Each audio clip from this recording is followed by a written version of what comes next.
Hello everybody, welcome. It's been a while since I had a video and so I wanted to report on a few exciting things and just make a short video to tell you about my first collab video that I just completed, and my collaborator just posted it to his website, his YouTube channel, and I'm going to get a copy of that soon and post it to my channel too. If you want to see it sooner rather than later, you can go to the YouTube channel Watcher Palmer.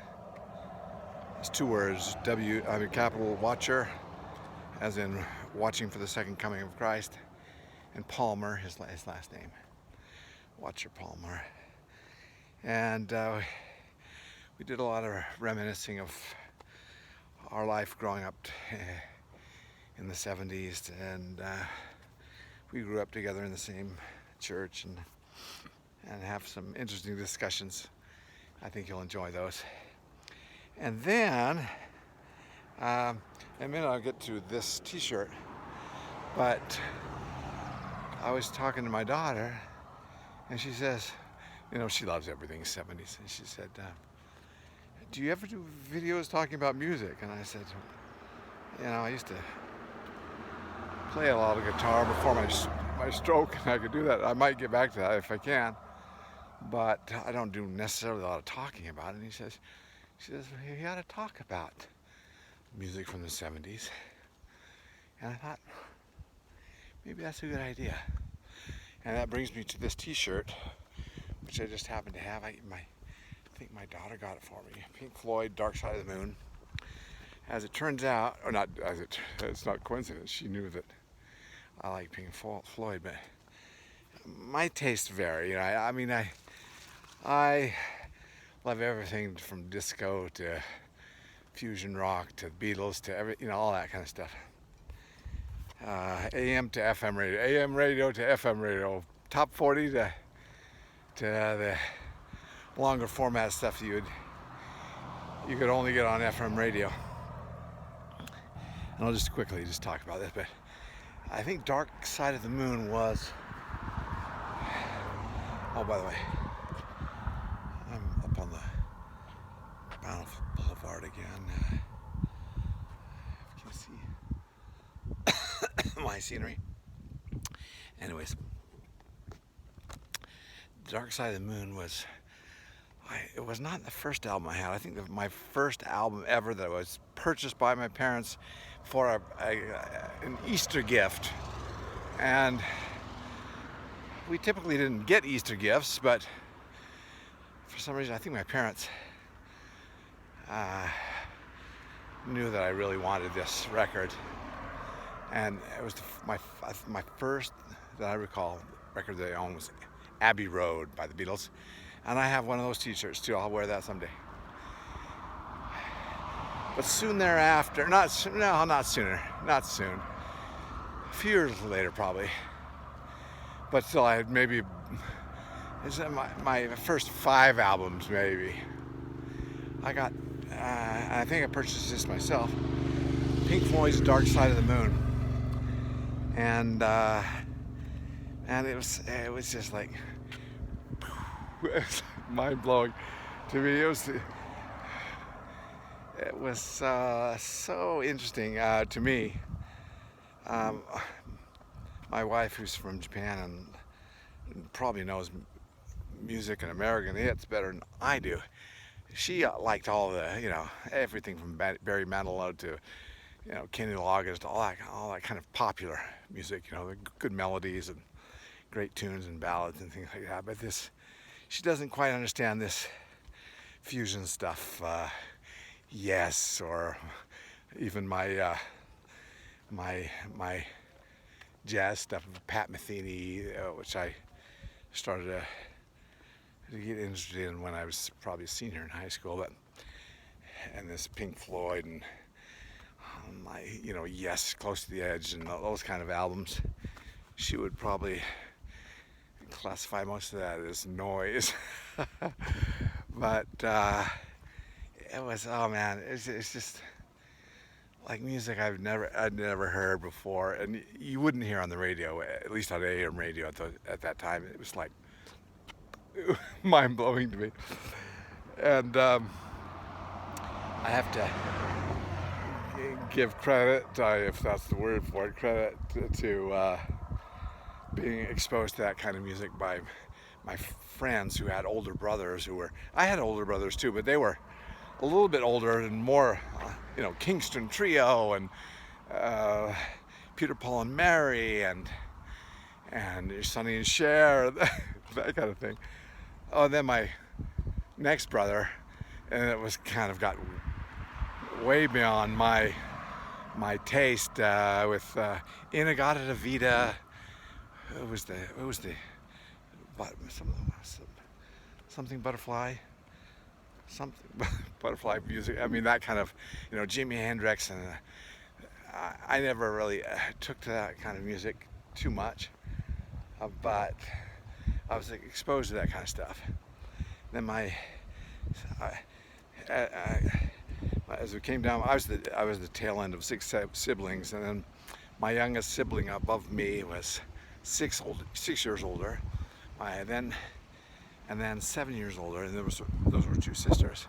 But they were into, and it was them who really kind of influenced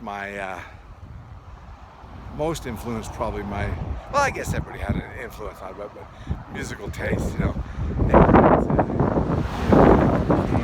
Joni Mitchell and maybe James Taylor, but Jackson Brown, that kind of a thing.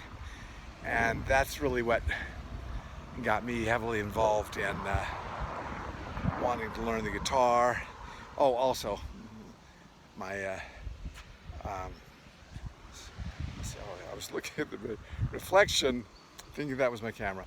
It's a bright sun, so I can hardly see what you're seeing. Anyways, the house right behind me, the Howells brother, the Howell brothers, they were all into music, and then they were the ones that exposed me to like Emerson, Lake and Palmer, Pink Floyd, Genesis, all this stuff that you'd only get on FM radio, and kind of blew my mind. And then I had a neighbor to the east, the Pennocks, and Dan Pennock and Jim Pennock, and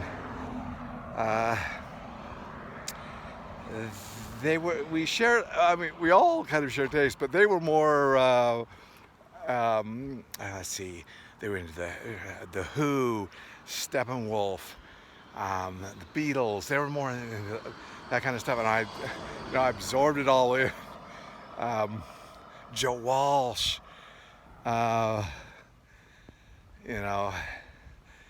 those artists like that. And so, and then up the street, I don't know if I should use names, but we're getting so old now. I don't think anybody cares. But like, let's just say, okay, I'll just say first name's Rick. Rick up the street. He was started to get into Kiss, and that didn't float my boat, but different angles. I had what was it?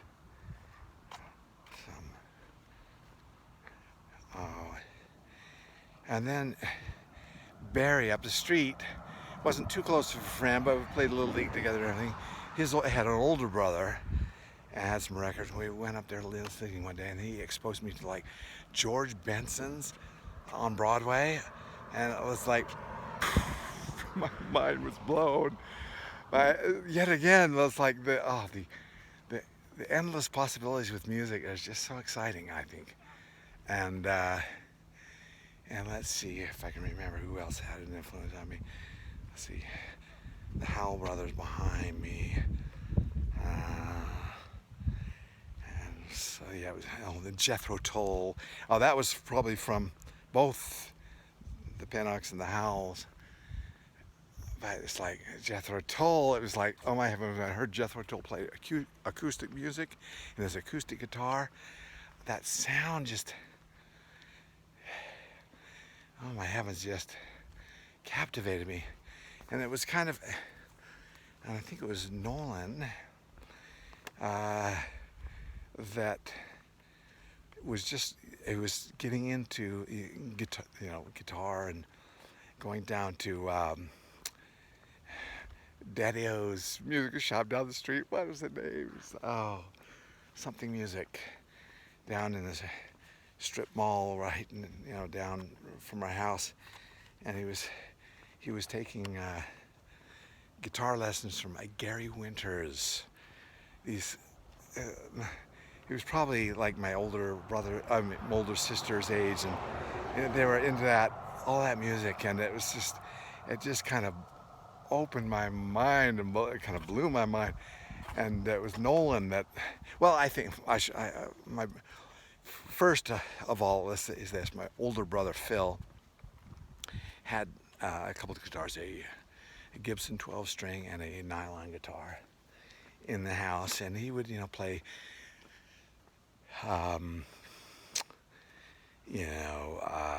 Peter, Paul and Mary, Kingston Trio kind of stuff, and those kind of songs, and I enjoyed it. I enjoyed it, but what ultimately got me when we started getting to Crosby, Stills, Nash and Young, and the guitar just, and Neil Young, and it was, so my brother had guitars, so we had these laying around the house, right? And he never, taught me anything on the guitar, but I would remember watching him practice and play his guitar, and I was always so fascinated with it. And then let's see what happened next.